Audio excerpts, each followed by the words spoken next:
Welcome back to the Strength and Speed podcast. I'm your host, Strength and Speed owner, Mudgear Battle Lines Pro Evan Preparis. I got a guest with me on the line, Rachel Waters. Welcome back. Hey, Evan. How you doing? Good. This episode today is brought to you by Squirrel's Nut Butter. Squirrel's the anti-chafing product the whole pro team uses. And if you were at OCR World Championships last year, you probably got a free sample from me. I was giving away free samples at that. I was also giving away free samples at OCR Everest, my charity fundraiser from 2022, which if anyone has not seen the 10-minute mini documentary we have, head over to the Strength and Speed YouTube page and check that out. I also just recently uploaded a whole bunch of OCR America 2 videos that were up on Facebook at one point, and I just decided to transfer some of them to YouTube just to have another place for people to check those out. So head over and check out Strength and Speed YouTube. Rachel, any thoughts on Squirrel's Nut Butter? Oh, yep. I love it. They actually make a foot product, and it's great to go in between and around the toes for your longer events. And, you know, when you think you might get some rubbage and friction. So great product. And it's what I use for all of my distance running and sweaty training in Atlanta. Yeah, same here. So great. If you want to avoid some chafage, I would definitely pick up some Squirrels. Yeah. I think that's everybody. Yeah. All right, let's jump into today's episode. I said I was going to do another episode in between this one, but, you know, life is busy, so didn't happen. So here we are. And here you are stuck talking to me again. Yeah, so this is about a week after Hannibal Race Kuwait. So we're just going to kind of do a rundown of kind of post-event and how the event went and what the experience was like. And we'll talk some other stuff towards the end. So, yeah, let's start off with like Rachel, what was your take some of your expectations and then do like compare and contrast with the cultural experience going over there, and then we'll jump into the actual race details. Yeah, I was really nervous to go over there at first, just going somewhere completely different where I was physically really far away and just a completely different culture, maybe a part of the world that if you watch the news, you might get one idea of how it is. And then when you visit, you can see a little bit different. So, I mean, I had such a great time, and the culture was different than what I had expected. It was so welcoming. And I was surprised with how, not American influence per se, but like how much American culture was still over there. When you're going into stores, I mean, it's funny. It's like everywhere you go, everyone's buying the same stuff, the labels might've been in Arabic and English, but it's the same products, and people were really friendly. So I really enjoyed getting to meet the people there, and was, kind of surprised with how everyone spoke English. Things were well marked. It didn't feel as culture shock-ish as I thought it might be, I guess. Just if we're talking about like the day-to-day, people of Kuwait and what I experienced there, definitely a little different. I think for me being from the South, and Georgia specifically, the South has this reputation in the U.S. of being kind of friendly, and like people talk to each other and smile at each other. It's just sort of this like Southern charm, Southern hospitality. And so I did feel like that was missing a little bit over there in some ways. And so I think that like the people that I met all through like the racing community and that part of the event were like super friendly, but I did feel like just a different culture kind of out, but I also understand that I probably looked like a foreigner. So people, may or may not be as friendly, just like how foreigners may feel here, but I was surprised, again, with kind of how comfortable I felt there, I guess, if you want to say like expectation versus how it actually was. And, just kind of how easy it was to travel there. Right. People, all of the service, like taxi drivers, food service. I mean, people were really hospitable there. So it was a nice place to go. I mean, I'm sure is that what you've kind of experienced when you've been there? Yeah, so I grew up in New York, and then I've moved across the Midwest and the South for most of my adult life. So that Southern hospitality is a real thing, right? Like people smiling and talking to you versus like where I'm from on Long Island, like you don't smile and talk to people. That's weird. Like mind your own business, right? It's Why just are super you weird. smiling at me? Don't look at me. Yeah, exactly. Like, what are you, a creeper? Yeah. So, yeah, the so I always forget. So when we get over there, the race community was amazing. The hotel was amazing. We actually stayed at the Holiday Inn, which is different from the hotel I stayed in last time. And when I say Yeah, and it Holiday was Inn, it is not like, so nice. yeah, That it's was a not like an very nice American hotel. Holiday Inn. Like this is, Yeah, this was like top of the line, beautiful, ornate, like marble stone, like top notch food, like really great. yeah. We'll get into the hotel in a little All bit. right. The and I so what always sticks in my mind is how hospitable the Hannibal Race and the OCR community is over there, and the people like you meet. We'll talk a little bit about it after we went over to Hiba's house, one of the race owners afterwards, and again, everyone was just super friendly.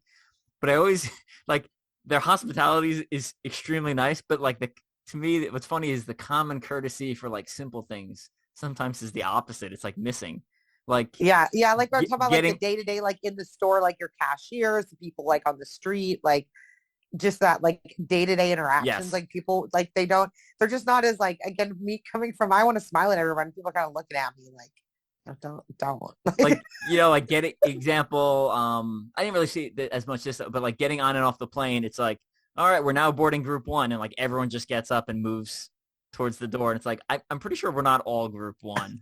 It's like little things like that. And we stopped, my layover was in Turkey, and I'm in line to get into one of like the through I get like free access to the lounges at the airport, and I'm in line to like get into the lounge, and like I'm waiting for like the person behind the counter to look up so I can like walk forward and like get into the lounge, and the guy next to me just like tries to like beeline it in front of me, and I was like, what the? So like I push forward and cut him off after he was about to cut me off.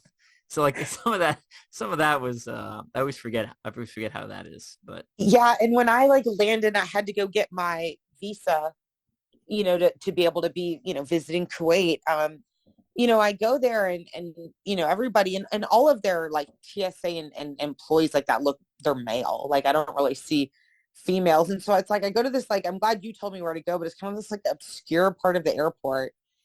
And it's like everybody sounds like they're yelling. It's like I'm so used to, again, like, in Atlanta, it's like, oh, excuse me, I have a question. And the person's like, yes, how may I help you? This guy's just like, yes.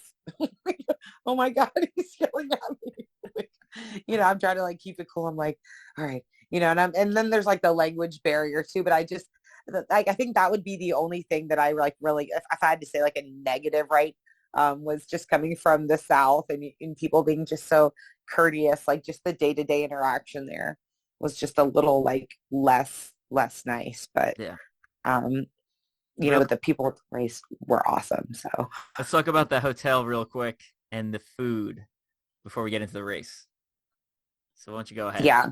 Yeah. Oh gosh. Like that, the hotel was amazing. Like again, Holiday Inn is like my normal, like in the US, that kind of like tier because, I'm like cheap race traveling. But, when I figured out where we were staying, and I looked it up online, it was an IHG owned and beautiful hotel. I mean, they had the ballroom with this like ornate glass chandelier, Yeah, if everything. anyone's familiar with the artist Chihuly, it looked It like looked just his like work. his. Yeah, these like Yeah. ornate glass like twirls and swirls. Yeah, Yeah. engraved, beautiful stonework on the floors, clean. The service was just excellent. Like their staff, everybody was kind and check in and, asking you how you're doing. And then they had what, 6 restaurants? Was it 6 different ones downstairs? I mean, I didn't even eat at all of them. There just wasn't enough time. But yeah, I think we had sushi the first night because I got in so late. That was really all that was open, but it was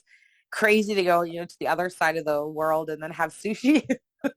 Yeah. It's like, whatever. It's like, again, one of those like, man, we have the same stuff everywhere we go. Everybody's wearing the same brands of stuff I buy at home. Look, I can get sushi here too.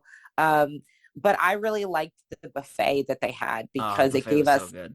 yeah, it gave us an opportunity, to see different things and, sample some of the different types of like local food. And, I really enjoyed fruit and all kinds of different meat. And they had Egyptian food and, a lot of like hummus and, um, olives and salads and yogurts and stuff. So, I mean, what was your favorite thing? I know you love like Middle Eastern food. So. I do. Yeah, I love the Lebanese food. I mean, which is kind of like all Mediterranean, Middle East stuff. So, hummus, baba ganoush, and the pita bread, and then they have like, chicken, and then they had Yeah, some that shrimp grilled there. chicken. Oh my Yeah. gosh. We had catering. I wish I could remember the name of those boxed Oh, the catering box we lunch. had Yeah. at the event. Oh gosh. Like That was I funny. got So they spoiled on hand the us food. after the event, they hand us this box lunch, and it is like it looks like the It's like a size of a pizza pizza. box. Yeah, pizza It box, looks like a large pizza box, but like a little bit more rectangular and it shape. was heavy too. And I was like, "What? Like, is this for the whole group?" And they're like, "No, that one's just for you." And I was like, Yeah. "What?"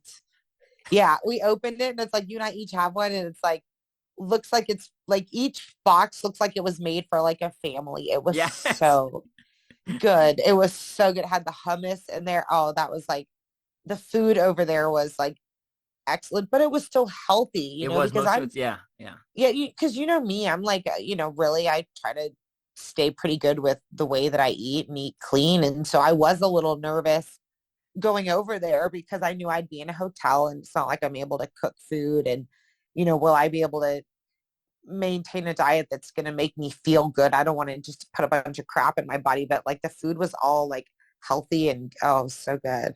I got spoiled with that buffet too. And what was we had, the pigeon. We tried oh pigeon. yeah. That was So we open up one of the the food silver trays, buffet things. and Yeah. there's some sort of flying animal, and it is dark in color, like it looked black to me. And me and Rachel are staring at it, and I'm like, "Is that bat?" And the two of us like yelled, and like the wait staff It comes over, looked and he's like like, a bat. It had like, you could tell it had these like little wing arms, but you're like, what? What kind "Yeah." of, what kind of flying winged thing is that? Like, yeah. But yeah, it wasn't bat. It was pigeon essentially. But it was Egyptian pigeon, so it was not as good as the pigeon I had last time. This one had very little meat on it. Yeah, Um, and I think it's like different too. Like we have like trash pigeons like here, right? But I think it's more of like the breed of pigeon there. It's not like we're eating like street birds. street pigeon. Yeah. Yeah, like so I know when you say pigeon, people think like of like the pigeons that live in the city here. It's not like quite like that, but it was really like yeah, it was like very dark, stringy, like gamey meat. Yeah, But yeah. it was okay. But we it was funny because we were just got a good laugh about that. Yeah, and I mean, Bats. yeah, what's cool is they also had obviously they had dessert at the buffet too. So like you could try these little like samples of dessert and stuff like that. So yeah, I Oh really like yeah, and everything had pistachio in it, which yeah, was this is good. so good. But they did have, one thing though is like some of the things were labeled, but I ended up not trying like some stuff because it was like I didn't want to be that person like Googling what everything was on my phone. And I like, kind of wasn't sure. I'd kind of like stir it and look. I'm like, I'm okay on this. Or like, that's okay. So I did like having a buffet option because I could like, get a visual as opposed to trying to just order from a menu. But the food was Right. so good, you Yeah. know. And there was also like a Chinese place in there. There was a Lebanese place, but the Lebanese place was closed. There And they was had a steakhouse that we opted out of because we're like, yeah, steak. And it was what was funny to go in there and they were playing like American country yeah. music, like honky tonk music. And I was like, I got to get out of here. This is just like being at home. And they had a sign for like Dodge City, Kansas in there too, which is like I Yeah. literally just came from there. Yeah. Like that is Yeah.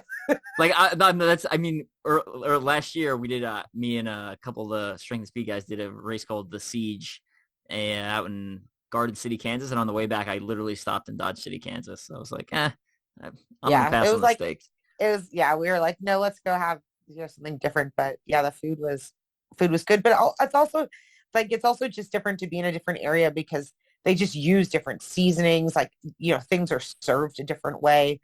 So even if the base is the same, like at your breakfast, there's always just like slight differences in the way, that things are with like coffee and even just like the basics with breakfasts. But it was kind of cool just to get to experience that, but still have a good sense of like my normalcy, right?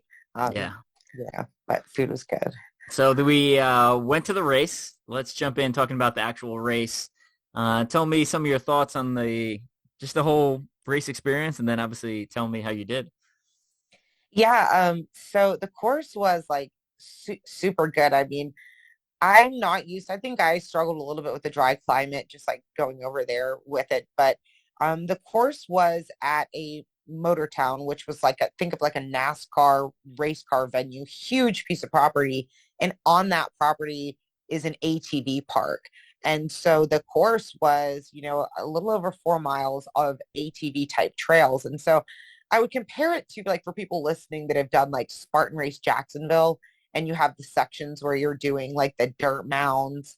And that's what it was really similar to. And so, at first glance, when you're there, you look around and there's no mountains there. So it doesn't look like it's going to be a hard course, but it had a lot of these really steep little, you know, dirt hills, and they were all made out of like powdery sand. And so it was a little bit more taxing than you would think, when you initially look there and you're like, this is runnable. But it was, those little hills kind of got me in a lot of sharp turns. So it wasn't a course where you had a lot of sections that you could get fast running Yeah, in, at least for me. it reminded me of Raceway Park, New Jersey, but replaced the mud with sand. So like some hard packed sand. But I really liked there was a lot of short uphills and downhills, some flat sections.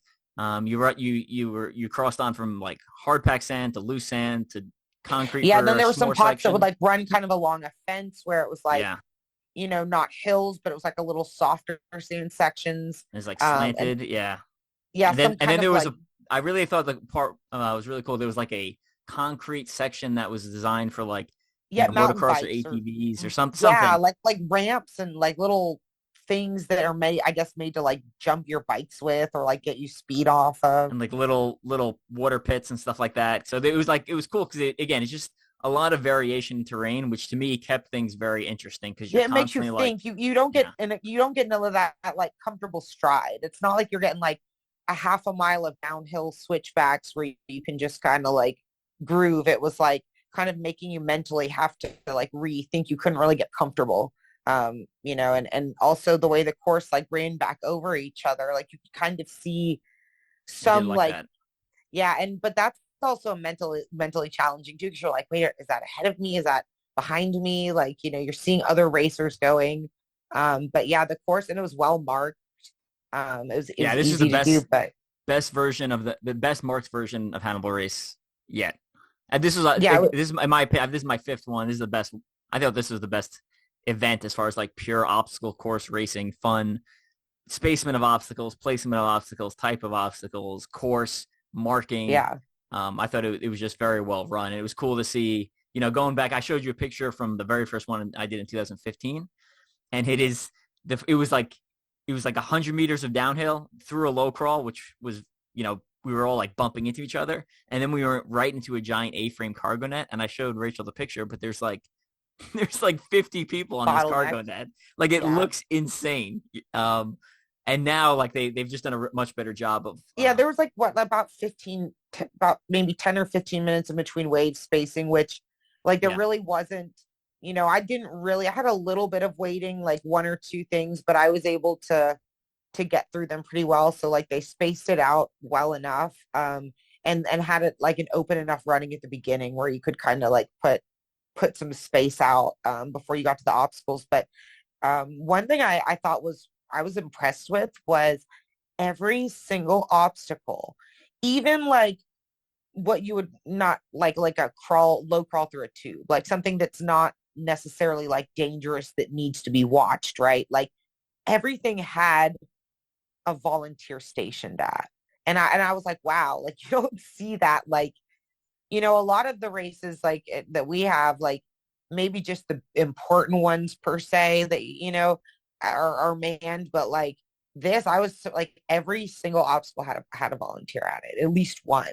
That was really surprising because they were also like cheering for everybody, which like added to the energy. But yeah, the course was pretty cool. I mean, nothing like really surprised me on the obstacles because, I do a lot of obstacles. So it's not right. like I like had anything out there that like, really, really tripped me up. It was, there was like some walls, cargo net. And they had this like kind of like their heartbreaker at the end. I like to call it the heartbreaker, kind of like the show obstacle because it was the festival area. They had this like the longest rings I have ever done. Like, Yeah. like really long. And the rings themselves were not like I don't know. I think Spartan, like they're like this like plasticky material, like that you really have them here, but they were this like much bigger, different metal. So like they weren't they weren't as easy as the US rings, and they were like not spaced evenly apart. So they had these rings, but I mean I was able to do it. And I wasn't really like too nervous about it. And with their rules, I knew that I could try it again. Um, so I would say that like the obstacles themselves didn't like really trip me up or like surprise me, but I thought that it was like really well organized. Yeah. I was impressed with that. And, I think, and it was just cool to see a whole group of athletes like out there doing this. But I would say as an athlete, like my personal experience, I don't think I realized how much of a toll like the travel and jet lag and lack of sleep and just sort of like change in routine, how that would impact me, because I was feeling like really bad out on course. Like Right. I was feeling like, that was probably the physically worst like I have felt in a long time. Like where I didn't even want to pick up my legs, and I have to tell myself like this thing, I thought it was about 5 miles. So I'm like, come on, like hang in there, Rachel. But I think that was maybe like a overall, like maybe not that race specifically, but just as an athlete, something I learned, like, man, like all of that really took its toll Yeah. um, So on my output. the rings were, so there was 13 rings total. They were spaced probably the equivalent, if you're used to a platinum rig, about it would be the equivalent of doing like a hold and then skipping the next hold, right? So a normal platinum rig has 16 holds. So this would have been the equivalent of like a 26 hold platinum rig, to give people an idea of like how far we ended up traversing, right? So 4, 8, 12, 16. So it would be like a platinum rig and a half, essentially the equivalent, to give Yeah, it people was long. an idea of the length. Yeah. It was long, and the rings were like big and heavy, and they weren't linear. Like, okay, you do Spartan rings, they're like in a row. Yeah, they're These were like staggered. They're staggered. So you'd have to get like a swing. Like they weren't, and it was like right at the end. I mean, I was, because like, I mean, Evan, for real, like mile two, I'm like going over walls, and my upper body was like gas. And I'm thinking, Rachel, you're in trouble. Like, man, you're hurting. I was trying to go up these hills, but I also have to say, okay, I can do the rings, and if I have to do a second time, I will. But they did have a burpee penalty, but I didn't do any, and I yeah. wasn't expecting to. But they did. Their rules were a little different there. It was you could try it as much as you wanted to, but then you could then also opt to like a 20 burpee penalty, which I thought was kind of cool, because you have some people that, they wanted to keep trying it until they got it. Or Eh, maybe they could do it the second time and then, or just try it maybe 2 or 3 times and say, you know what? I did my best. I can't do it. I'm going to burpee now. And we'll tell a story about that in a second. But yeah, the travel does take a toll. I was running on excitement and caffeine basically. But I felt great. I mean I ran a very good race. I looked at my splits. My splits for miles 2, 3, and 4 are dead even. And I at mile 2 I was like, I think I may have gone out too hard, but no, 2, 3, and 4 were dead even. And then the last half mile was slower just because that obstacle density. They had the obstacles at the end. Yeah. But It was like I dense. mean, They had that. it was like a 7 minute mile, with obviously with obstacles and hills for my first mile. And then 2, 3, and 4 were all 8:40s. Yeah. And Yeah, like, just also like with the way the elite waves were, so they had like a couple of elite waves, correct. Yeah, too. and Evan and I got in the second one. And so one thing that happened was, Evan and I kind of separated from the group, and there was one other guy that kind of hung with me. Sort of, I guess he must have been, at some point I lost him, and he and I ended up finishing within a few seconds of each other. But, Evan, you took off. Like, Evan was like basically running by you yourself. Like, you were at the, like, out in that no man's land racing, where you're just crushing everybody in the wave. And so you're out there just running, but you don't quite know the pace that the people in the wave ahead of you are going. And so you were there. And then I was kind of running my own thing, catching the people ahead of me and trying to navigate my way through there. So, that was one thing, is we really didn't know the results until like the end, because they had to like true it all up. And so that adds a different element of difficulty, in my opinion, too, when you have to race in that way, because I'm in the morning, we get there and we're warming up in the festival area, and I'm kind of looking around at like the women, right? I'm trying to size up, like, oh, look at her. She's wearing an elite band, a bib, or like I can look at muscular development. And so I knew there were a couple of women that, I don't know how fast they are. I don't know who they are, what they do, so you just kind of got to run. But I was excited to, finally find out that I had won. I felt really good, because, when I was out there dying, I was just like, come on, Rachel, you just have to not worry about them and trust like your abilities as an athlete, and just know that like you're like better than whoever's here. And I don't mean to say that in any way towards them. I don't know anything about them, but it's more just how I had to talk to myself. That you gotta build up your confidence. You can't be like, well, I'm definitely gonna lose, right? Like that's not the way to perform well. But I felt like it's kind of like almost laugh at myself, because I just did like 105 miles, and then when I get out there, I'm just like 4-mile race, and I'm looking at my watch, and it felt like an eternity. Like it was just like the most torturous, like, and not because I think it was more the travel, because it's travel. I don't want to discourage people from doing the race. I felt great. I felt so good. I felt fantastic. I was like, Evan, I was dying. I got a couple of pictures of you right before the finish, and you look kind of rough. I sent them over to you. I was like, oh, I took a couple pictures. I sent them to you. And then I looked at them later, and I was like, oh, that's why she wasn't excited. I was like, those are not good pictures. like it was not an easy win for me, because of how I felt. Like mile for mile, I have not felt that bad. And again, I think it was just, so I learned something like good as an athlete, right? So that if I were to, try to travel again, really maybe consider doing some things differently. Maybe I needed to drink more water, I think that's a big one, because you get the plane is dry. You'll get dehydrated on the plane. They give you. I was at 35,000 feet in a plane for like 15 hours. So it's like, even just then and coming down. So, I learned some stuff there, but it's almost like I have to laugh at myself when I look at some of the pictures, because I have a few where you look at my face and you would think I was running like a marathon. Like I look in so much pain. It's okay. But the race, super well organized, and like, it was just neat to go all the way across the world, right? And see people loving the same thing. And it was like the same energy as being at a race here, so and then one of the funny things was, what was the temperature? 55 degrees? Yeah. Something like that? Yeah. And which is their winter. This is their winter. This is their winter, right? So, me and Rachel like, well, this is like perfect running weather. This is nice. And Rachel just keeps being like, I'm sweating. I'm so hot. And there was one guy who ran shirtless, and he wanted me to run shirtless too. And I was like on the fence about it, because I got like a cross tattoo on my back, and I was like, no one else is shirtless. It feels wrong. I ended up running with a shirt on, and I felt comfortable. But I know Rachel ran with. She was the only person with a sleeveless, with a tank top on. And I was dying. I was like dumping water, like at the water station. I was like literally like taking a sip and then dumping it over my head because I was so hot.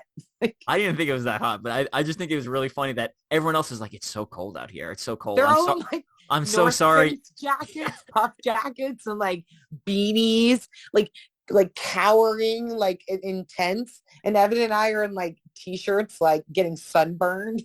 Oh yeah, my face was sunburned afterwards. It was that was pretty funny.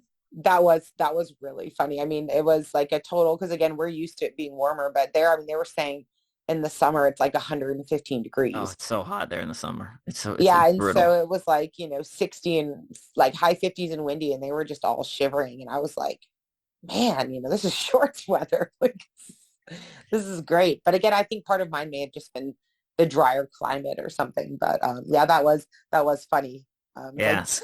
Like, who doesn't belong here? Like, who doesn't fit in? Like, and people that are sweating. Like, So I ended up finishing fourth. The three guys that beat me were in the different wave. Could I have caught them if I was in a different wave?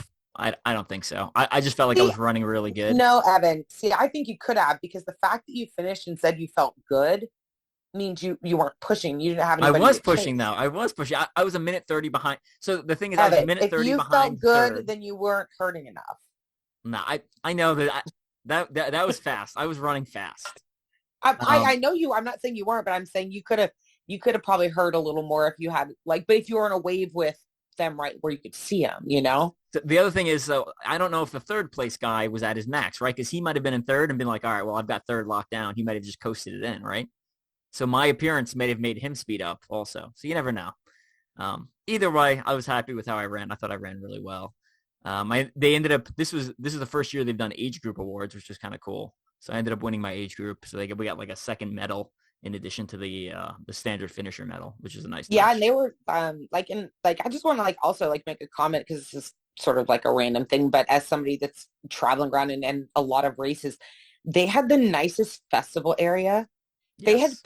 They had gotten astroturf and put it down in the whole festival area. And so it's like Yeah, people you could could lay like down. actually sit down, like people's kids, right? Like I'm so used to like if you don't have a chair, like I just am sitting in the dirt, like at races, right, changing shoes and stuff. And so, like what I noticed, people were hanging out. Like even though how many people ended up running? I Like think he five. said it was like 600. And Okay, last time it was 1,000. Last time I was there, 2019 was 1,000. but It it felt still like like more than felt like 600. more because everybody Yes. was hanging out. Like Yeah. in the spot, like they had all of these vendor people love like vendor tents, right? Red Bull was there giving out Red Bulls. They had tea. They were doing like this disc Plasma T. therapy. It was Yeah. doing massages. Born Primitive had this like cool like painted bus.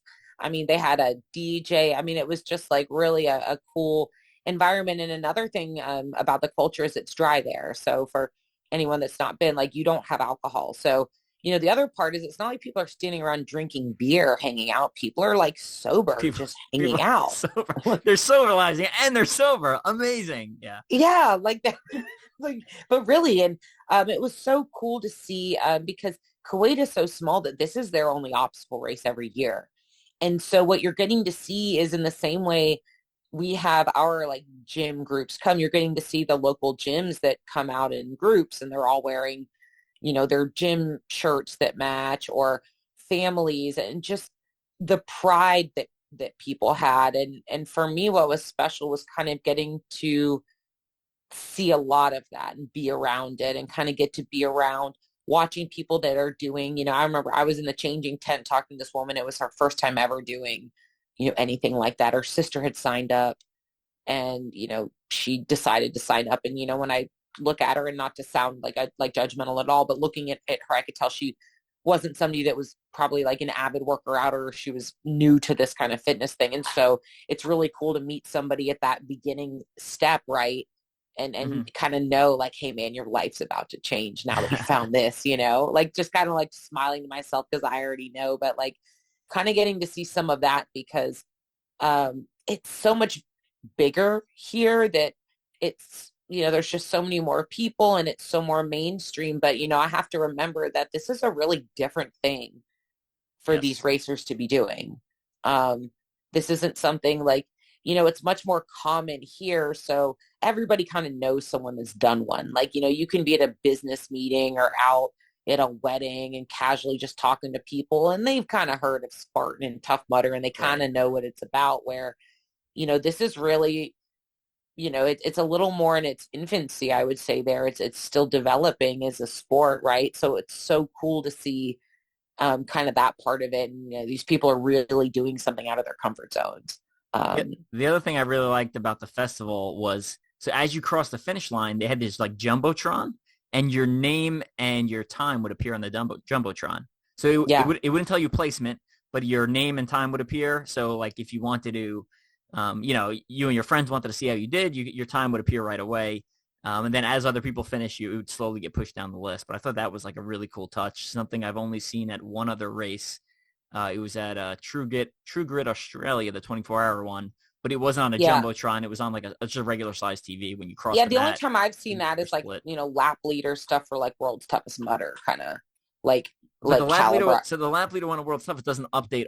Like Yeah, it's right not there. instant, right? Like Yeah. it refreshes, but it's not instant. It's not like you cross the line and your name appears, right? So Yeah. there are times that World's Toughest Mudder will all cross the line. I'll be staring at the board, but the Yeah. board is not updating, and I'm out of the pit before the board updates, and I'm Yeah. like, oh, Yeah, that was really cool. Yeah, I was just like super, and they had drones going around and like cameramen, like I was surprised with how, kind of organized it was for a smaller event because it's one thing to get your obstacles right. It's another thing to have like your like race packet pickup, your timing, your stuff, like your vendors, like the experience of it, right? Because people are getting a full like start to finish experience. correct. And And the majority of people really care about the festival. Like I'm as a racer, there could be no festival, and I would still be we're still fine. going to do it, Yeah, I'm still you gonna know? do it. But for the majority of people, the festival really makes a big difference. Yeah. And And like the social aspect of social like, it's aspect, kind of yeah. like a thing. And one thing that was really awesome was, again, when I'm saying like there's a still developing there, we have more races here. So it's pushed our athletes to improve. It's our training. There's more, events, there's more competitive athletes, there's more options to do things. There's, but in that part of the world, like they don't have like races every weekend. Right. So, your athletes are still having to learn a lot of it. And they don't have the opportunities like we do to do a bunch of Spartan races, right? Like in Atlanta, I can do Atlanta. I can go to Florida. I can go to Carolina. I can go anywhere I want, do like a ton of races. Well, their athletes really don't have access to that.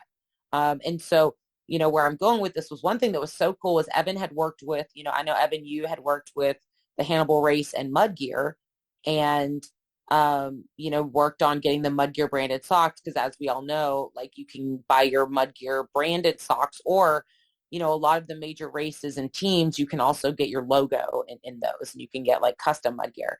And so what was really cool was bringing those over and, the athletes there were just really curious. And, Evan, you and I were both in our Mud Gear. We had our Mud Gear, short racing shorts and our Mud Gear socks on.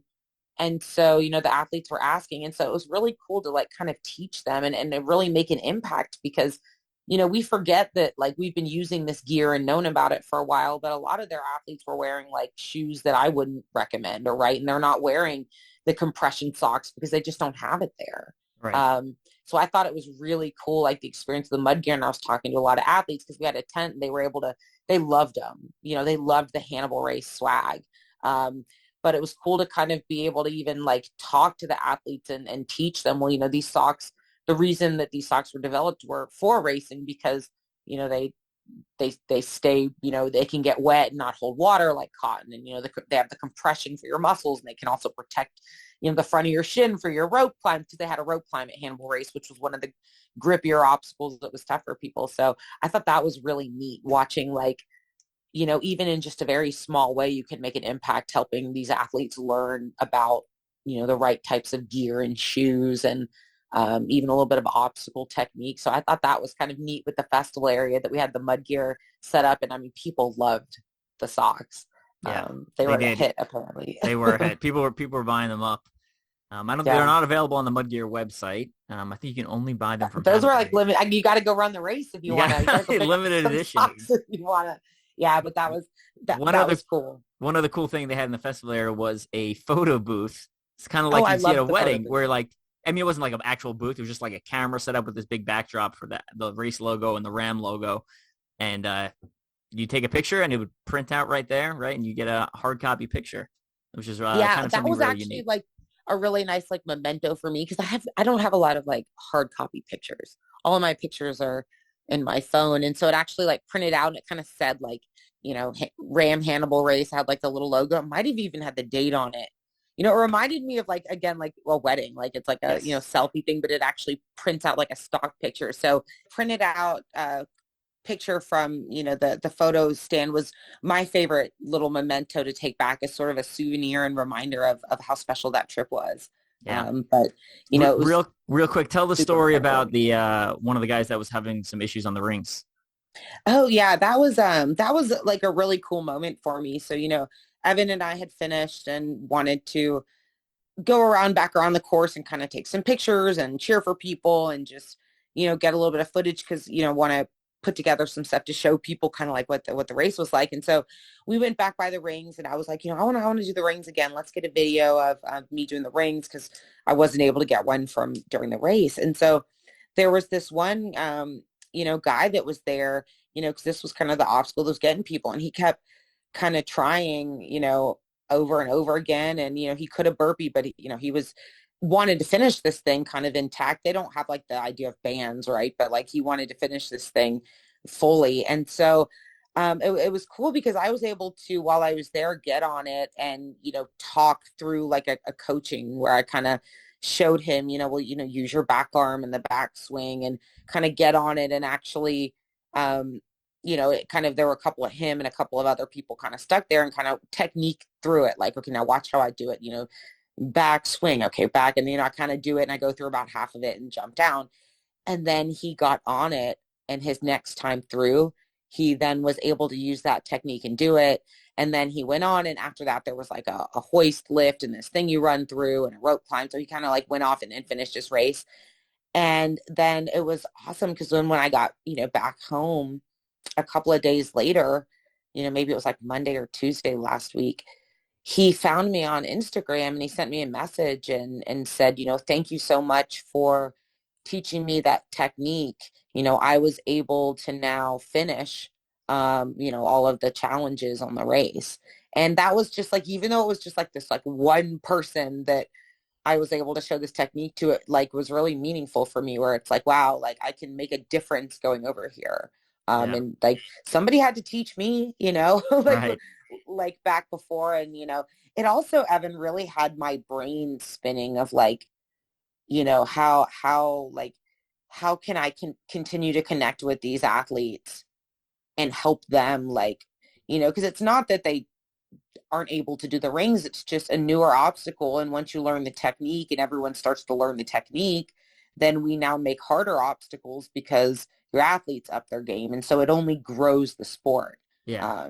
And so I was like, my brain was spinning on like on the flight home back, like, I wonder if they've ever, thought about like, is there a way to stay connected with some of these athletes that, would want to have like training like during the year, right? Because they don't have as many races to prepare for and to stay engaged with. But it was that was really cool. Kind of getting to have that full circle experience where he found me. Yeah, it was pretty cool talking to athletes. One, that was cool to see, to watch you give those tips because as you're giving tips, like you're speaking English, obviously, and I think most of them understood English, but I think there was a couple that were watching that didn't because like some of them were talking to you, like whispering to each other in Arabic back and forth. And then it was cool to like, you're demonstrating and they're watching, learning, and then they're like essentially transmitting the knowledge amongst the group. So it was a really cool thing. Yeah. And then as they learn it and more learn it, then like then now these athletes like demand more from the races, right? Like Right. that's, how it just kind of grows. But yeah, that was really cool. Also want to give a shout out. So Omar Fuse was one of the guys who had crossed the finish line with you. He was like the kickboxer MMA Oh fighter. yeah. Oh yeah. And he worked with like F45, which is like a gym we have here too. Yeah, he was Right? he was running with me for the first mile. He was just like he was hauling ass, to be honest with you. Yeah. I was like, oh, this guy's like I got some competition here. Uh-oh. And then another quick shout out to Omar Al Mutari. I think I'm pronouncing his last name right. So he was the one who was, as we were posting, so he had found us through the Hannibal Race Instagram, and then as we're posting like cultural stuff, occasionally he would like shoot me a message and be like, oh, hey, here's what that means, right? Like we took a picture of this giant golden fist, and it's for one of the martyrs from the Iraq invasion. And I didn't know what it was when I took the picture, but he like explained to me. So that was really cool to like get some connection to some of these people. Well, yeah, and to have like met some of these athletes through Instagram first and then get to actually meet them in person. And that was like really cool too, to get to like meet him. And it's like, hey, you guys need to come over to OCRWC, you need to come over to the US. So that was really cool. I'm meeting them and like, getting to like build friendships with people. Again, it's like, we're not different, we're born different places, maybe are like, we look a little different. We naturally speak different languages, but like we we speak the same obstacle language, Yeah. And it was also cool that, again, you're talking about how the OCR culture is a little bit newer there. So I think they said they do have a Spartan race that comes, but I think they recently switched it to a stadium race over there, is what Okay. people were telling me. And what was I going to say? But even so, two per year is Two per not year like still. Yeah, that's not. that's not like that the access that like if you want to be a competitive athlete in this, like you're two a year isn't gonna help you as much. You need more exposure. Right. And there's a couple other in the region, but you're going to have to fly because as we talked about, there's not a whole lot of places to drive to Yeah, from you're in the Kuwait. like yeah. It's Um, desert, and then you can drive into like Iraq or Syria, I think, or Saudi Arabia for your three choices. yeah. And you're in like It, the eastern edge of Saudi Arabia, which is not like there's not super a lot of big cities out there. So, yeah, and I think it was interesting for me as well, being a female, getting to feel the respect from the male athletes there. Because again, like when we're talking about like an obstacle that like don't get me wrong, the rings were like I would say the hardest ring obstacle I've ever done, right? It was the I would agree with that. longest, I'd agree with like that. if you say just a ring obstacle. And but I'm able to do it, but this is one that's tripping up the men. And so like, what's also cool is for me to be able to go over there and show them like, like as a woman in the sport, like kind of, and it's showing them kind of the level of our American sport, I guess. Like it's kind of showing how like our sport is and also like hopefully encouraging and inspiring them, right? Like of what they're capable of. Um, like so I thought that was kind of a neat thing for me was being able to kind of talk to some of the male athletes and kind of get their respect kind of from them. So that was really cool. Which because we have like a lot of the male athletes where we are just like so fast, like it's Yeah, like the rings wouldn't have been so that was kind of personally like kind of it was rewarding for me. Of course the female like respect matters too, but I thought that was just kind of cool. Everybody like at the race was just like so nice. Even when I chipped them. yeah, yeah. It was cool. They're talking to us and they're like, "So this is like what you guys do as a sport?" And we're like, "Yeah." And so that was always funny. It's like, "Well, how do you train for this?" And it's like, "Well, you know, we talk about compromised running and like primarily doing a lot of aerobic training and then adding obstacles in occasionally. Like, it was kind of cool just to talk a To little bit about knowledge that." share, Yeah, kind of like because again we have like we forget like how far the sport has come now with training programs and gear and shoes and all this stuff. And so that was one thing that was kind of unique was feeling like we're really just on these grassroots conversations with people right in the festival area able to make like meaningful impacts to hopefully help them like grow as athletes. But it was an incredible experience yeah. for me. And you I, mentioned I it. learned. You mentioned it earlier, but they had like a muscular skeletal therapy place that was there, essentially doing like free massages. And I'm Yes. gonna give a quick shout out to Vanessa, who was like working on me and was like identifying injuries I had without me telling her. She was just like, "Oh, well," she's like, "Your left hip is really tight," and it's like, "Hey," I was like, "What do you do?" And you like identifying the like muscles I had like previously damaged. It was really impressive. She did a great job. Side note. Um, Yeah, it was again like a top notch like festival area and yes, they had like great sponsors, but I mean it was for me it was like an experience that I will always like remember. I mean like winning felt really really cool and that made it even more like special, but even if I took that out like it was still really incredible. Like it's just absolutely. mind blowing to me that like racing has taken me there. So that was just it was I wish I had more time. I think Oh yeah, that's it's always that way. With the yeah. I was exhausted. Like my sleep schedule, I feel like still a little messed up, just because it was literally like a whirlwind of a trip. We barely slept. When we got there, it was like, well, I was in Kuwait for 55 hours. we You were know. and we were there. It was not like, well, I'm not gonna go to sleep in my hotel room, so I'm on like time adjusted. Like I want to go out and see, Yeah, we're like, let's what's go around for a our hotel. walk. So we Like we walked didn't and sleep. We didn't sleep Friday night. We raced Friday morning. We were at the race all day Friday. Then like Friday, evening dinner, like nighttime, we went out to like sort of an after party dinner, which was like super nice to get to hang out with, the race staff after. And then you and I went back to our rooms, got our stuff at like midnight, and then went to the hotel or went to the airport and just correct, like flew home. Like I was like, that is not normal for me. If I'm up all night, it's because I'm running. Um, correct, yeah.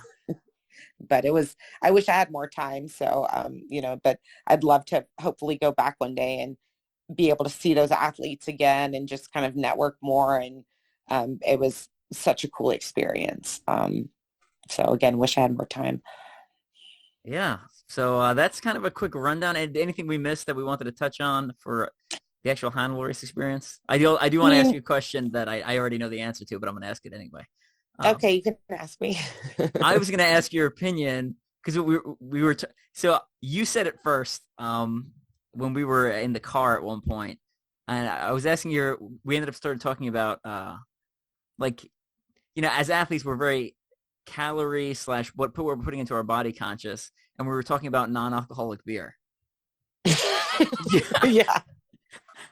So yes. I want to just touch on, like, what's your opinion on drinking non-alcoholic beer? I think it's like completely pointless. I don't understand. Like, I mean, like the calories that you're consuming. I mean, it's shocking to think that people would actually like the taste of beer. Like, I think that people acquire a taste for beer because they want to get drunk. Yeah, I agree. And so, like it's just, and I'm not trying to like pick fights, with anybody about this, but like I would rather eat my calories. Like, same. Thank you. That's what I want. Give me a piece of dessert, and keep your. If I'm gonna waste calories on an alcohol, I better get hammered. Like. The only time, so we have one of the ultra runners who's in strength and speed, right? Gary has, like, I think legitimately enjoys the taste of beer, or has conditioned himself to enjoy the taste of beer, and will sometimes use it for mid-race fuel. I get it for that because it is liquid. Your body's going to process it really fast. It's going to be easily digestible. Yeah, because I eat junk food during races, correct, ultras too. So you kind of get a free, soda and stuff like that. But to me, like drinking almost any calories is just a complete waste. Yeah. When you can eat them instead. Yeah. Right. And when you drink it, your body it processes it super fast, which means your insulin spikes, which means like it essentially leads to fat gain is like the long and short of it. Right. So I'm not a fan of alcohol. Yeah. And it's expensive. It's expensive too. It just seems ridiculous. Again, I'm not really a drinker. Like, I'm not like completely sober, but I'm not a huge drinker, but it's like, if I'm going to spend the calories and money on something, I better get a good buzz. Like, so yeah, I'm not a beer drinker, but yeah, I'm not, I think like somebody somewhere like said it was cool. And so then now everybody just like takes pictures with it and smiles and pretends like they like it. And I don't know that they really do. Like, again, I'm not trying to get in any fights over it, but it's true. Right. Hey, if you're an athlete and you're getting paid for promoting it, I think that's great. I'm like legitimately. Oh my gosh. I'm not even a little bit upset. I love non-alcoholic. Good for you. I think that's absolutely great. It's just the concept. Like, there's very few products I see being promoted where it's like, all right, actually, like, I feel like this is something that will hurt your race performance. Non-alcoholic beer to me is one of the products that I think will. It doesn't help you. It's not giving you any nutrition. It's empty like it's empty calories. Like, it's like you might as well just have the alcohol. Like, And again, I know, like, I'm not trying to upset anybody. I'm sure I have a lot of friends that like it all, and I'm not like trying to pick on anybody's. Because when I was a bartender in like college, like we served non-alcoholic beer, and I used to think it back then, like, why are people spending $5 on this? Like, so I've drank it at social events to avoid. To appease people, right? Like it's like, all right, I'll just drink this. Evan, that's sad.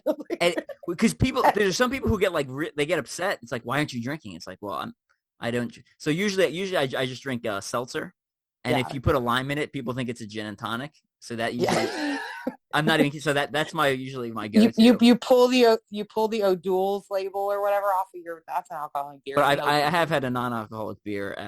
I think like twice at parties, just because I was like, when I was a bartender, it's like I would see people buying them. I'm like, why are you buying this? Like, but whatever. Anyway, that's my. Anyway.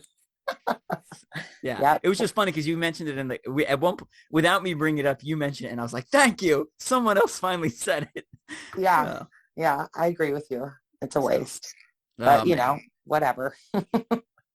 Anything? Let's see. What else?